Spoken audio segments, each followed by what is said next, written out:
और बोला जा रहा है कि अब बैसाखी के सहारे, आर्टिफिशियल लीफ के सहारे, क्रचेस के सहारे चलो, दौड़ो, भागो।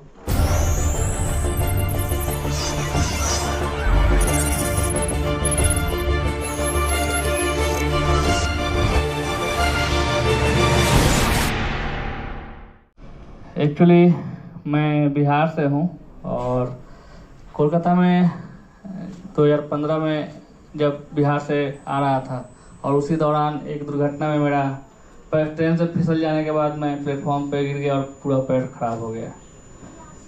तो एक चलता फिरता इंसान जब एक पैर पर रेंगने के लिए मजबूर हो जाए तो बहुत मुश्किलात होते हैं। एक्चुअली एक ही ज़िंदगी में दो जिंदगियां जी रहा था मैं, एक नॉर्मल लाइफ और दूसरा चैलेंजिंग लाइफ। नॉर्मल लाइफ में जीते जीते जीते जीते आदत बन गई थी कि कैसे चलना है, कैसे उठना है। फिर से एक आधी उम्र में आ गया, 28 साल की उम्र में आके, और बोला जा रहा है कि अब बैसाखी के सहारे, आर्टिफिशियल लीफ के सहारे, क्रचेस के सहारे चलो, दौड़ो, भागो। तो एकदम ये संभव नहीं था उसको एक्सेप्ट करना, लेकिन धीरे धीरे अपने आप को मोटिवेट किया और घर से बाहर निकाला। एक्चुअली 2015 में इतने इंटरनेट और इतने सारे वेबसाइट नहीं थी जहाँ पे जानकारियाँ मिल सके कि हाँ मेरे जैसे भी लोग सर्वाइव करते हैं। तो उस समय लगा था मैं ही क्यों, और भगवान से जाके मतलब बार बार क्वेश्चन कर रहा था कि इस उम्र में पैर काटना था तो बचपन में काट दिया होता, अपाहिज बनाना होता तो स्टार्टिंग के दिनों में ही कर दिया होता। तो वो फीलिंग्स नहीं आती। एक नॉर्मल लाइफ जीते जीते फिर से मतलब रीस्टार्ट करने का मौका मिल रहा है। तो बहुत चैलेंजेस थे। तभी एक ऐसा भी इंसिडेंट आता है, जब हॉस्पिटल से घर पे आता हूँ तो शरीर में एकदम जान नहीं थी और मेरी वाइफ बोले कि आप थोड़ा बिस्तर से खड़े हो जाओ और बिस्तर को ठीक करो। और मेरा बेटा छोटा सा था, वहीं पे खेल रहा था। जैसे ही मैंने बिस्तर से उठ के नीचे खड़ा होने के बैलेंस बनाने की कोशिश किया और अपने बेटे के हाथ पे गिर गया, तभी उसका हाथ पूरा बीच से टूट गया।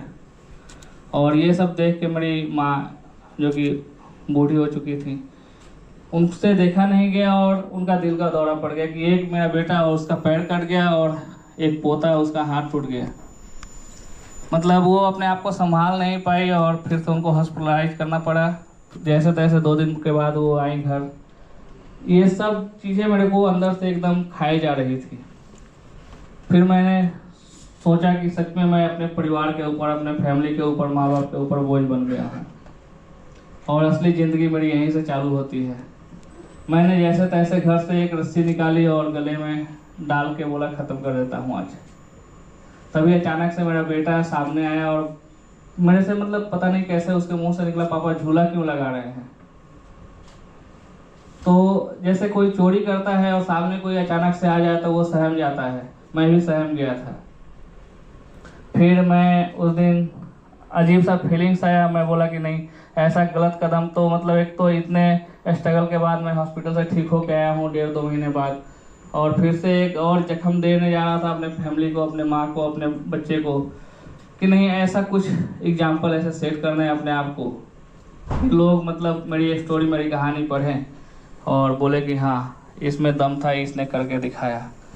और वहीं से मैंने रीस्टार्ट किया फिर से और घर से बाहर निकला, स्टूल के सहारे ग्राउंड में गया। और मैं पहले अच्छा योगा करता था, रनिंग करता था, तो फिर से मैंने रनिंग को अपना रास्ता बनाया और एक कोलकाता के मैराथन में भाग लिया। और वहाँ से दौड़ते दौड़ते आज 11 स्टेट कवर कर चुका हूँ और हाईएस्ट नॉर्मल लोगों के साथ 21 किलोमीटर मैराथन में रांची कोल इंडिया मैराथन कंप्लीट किया।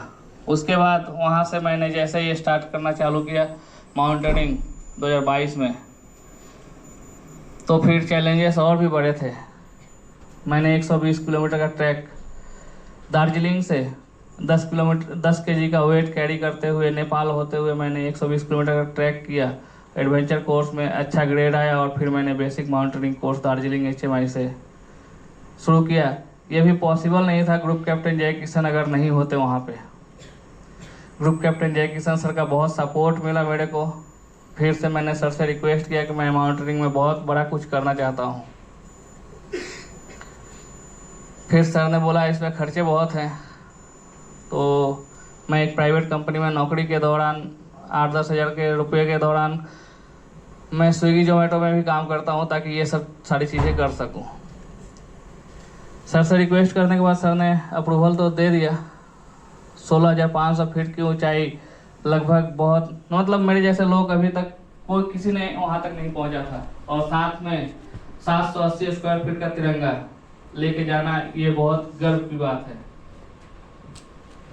मैंने 16,500 फीट की ऊंचाई पे चढ़ा अपने पूरे टीम के साथ, और वहाँ पे 700 स्क्वायर फीट का तिरंगा जब हमने लोगों ने लहराया तो पूरा वादियाँ गूंज उठी भारत माता की जय के नारे से। और वो पल मैं ज़िंदगी का सबसे अपने खूबसूरत पलों में से मानता हूँ। और मैं सोमनाथेश्वर का और पीआरटी टीम का बहुत ही थैंक कहना चाहता हूँ कि आप लोग सभी यहाँ पे मेरे को बुलाए और सम्मानित करने का मौका ढूंढा। और मैं भी यही उम्मीद करता हूँ कि आने वाले दिनों में एवरेस्ट पे चढ़ाई करूँ, और आप सभी का साथ रहेगा तो जरूर करूँगा। Thank you so much.